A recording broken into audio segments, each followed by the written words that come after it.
India का कोई religion नहीं है। इंडिया सब रिलीजन को मानता है। अगर कोई रिलीजन को नहीं मानता, इंडिया उसको भी मानता है। मगर अफसोस हुआ देश के प्रधानमंत्री, आप सिर्फ एक ही मजहब के लोगों को लेकर गए लोकसभा में। क्या ये भारत का सेकुलरिज्म है? क्या ये सत्यमेव जयते है? क्या यही दिन देखने के लिए हमारे बुजुर्गों ने अंग्रेजों से लड़कर अपनी जानों की अजीम कुर्बानी दी थी? क्या इसीलिए हमारे बुजुर्गों ने काला पानी की सजा काटी थी? क्या इसीलिए टीपू सुल्तान ने अपनी जान की कुर्बानी दे दी अंग्रेजों से गुलामी को आजाद कराने के लिए?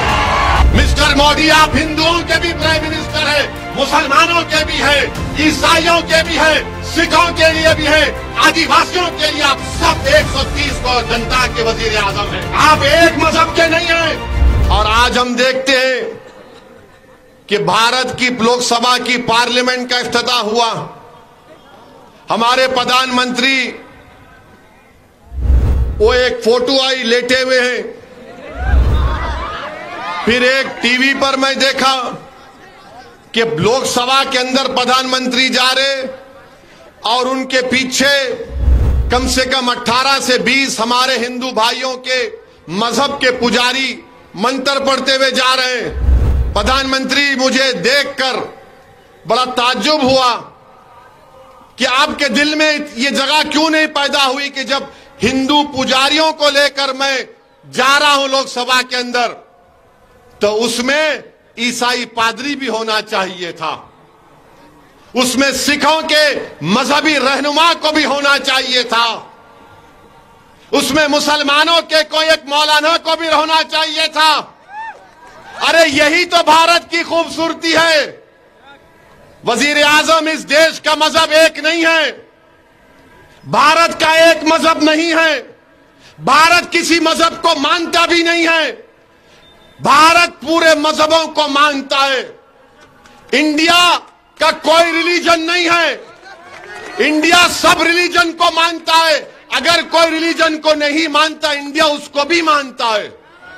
मगर अफसोस हुआ देश के प्रधानमंत्री, आप सिर्फ एक ही मजहब के लोगों को लेकर गए लोकसभा में। काश आपका दिल बड़ा होता तो उसमें ईसाई, सिख, मुसलमान और जैन लोग भी अंदर होते, बाहर हुआ। मगर लोग बोलते हैं, अब बोलेंगे नहीं बाहर नहीं हुआ, उस सूर्य रहमान का सूरा नहीं पढ़े। अरे भाई, अंदर भी पढ़ना था, अंदर भी पढ़ना था। यासीन वल कुरानिल हकीम, यह भी पढ़ना था अंदर।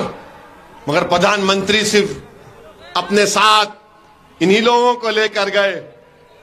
वो लोकसभा का नया इफ्तिताह नहीं दिख रहा था, ऐसा दिख रहा था कि कोई दिल्ली के सुल्तान की ताजपोशी हो रही है। अफसोस हुआ, पार्लियामेंट की जरूरत है, पार्लियामेंट बनना चाहिए। मगर ये क्या हुआ है? क्या ये भारत का सेकुलरिज्म है? क्या ये सत्यमेव जयते है? क्या यही दिन देखने के लिए हमारे बुजुर्गों ने अंग्रेजों से लड़कर अपनी जानों की अजीम कुर्बानी दी थी? क्या इसीलिए हमारे बुजुर्गों ने काला पानी की सजा काटी थी? क्या इसीलिए जलियांवाला बाग में हमारे बुजुर्गों ने अपनी जानों को कुर्बान कर दिया अंग्रेजों की गुलामी से आजादी हासिल करने के लिए? क्या इसीलिए बहादुर शाह जफर के सामने उनके बेटों की कटे हुए सर को लाकर पेश किया गया था? क्या इसीलिए टीपू सुल्तान ने अपनी जान की कुर्बानी दे दी अंग्रेजों से गुलामी को आजाद कराने के लिए? बताइए आप मेरे अजीज दोस्तों और बुजुर्गों, ये देश के वजीर आजम को नहीं करना चाहिए था। मिस्टर मोदी, आप हिंदुओं के भी प्राइम मिनिस्टर हैं, मुसलमानों के भी हैं, ईसाइयों के भी हैं, सिखों के लिए भी हैं, आदिवासियों के लिए आप सब 130 करोड़ जनता के वजीर आजम हैं। आप एक मजहब के नहीं हैं। तो लोग अब कल से बोलेंगे वैसी तेरा मजहब कौन सा है? अरे दीवाने, मैं प्राइम मिनिस्टर ऑफ इंडिया की बात कर रहा हूं, मैं प्रधानमंत्री की बात कर रहा हूं, मैं वजीर आजम हिंद की बात कर रहा हूं। मेरी बात तुम जब करोगे, जब कोई मैं ओहदे पर आऊंगा। मगर इंशाअल्लाह ताला जब तक अल्लाह मुझे जिंदा रखेगा, जब तक आपकी दुआएं, आपका साथ रहेगा, असदुद्दीन ओवैसी जहां ठहरा है वहीं ठहरेगा। मेरी अगर ये फकीरी है तो मुझे अपनी फकीरी पर नाज है। अल्लाह ने मेरी फकीरी में शाही दी है।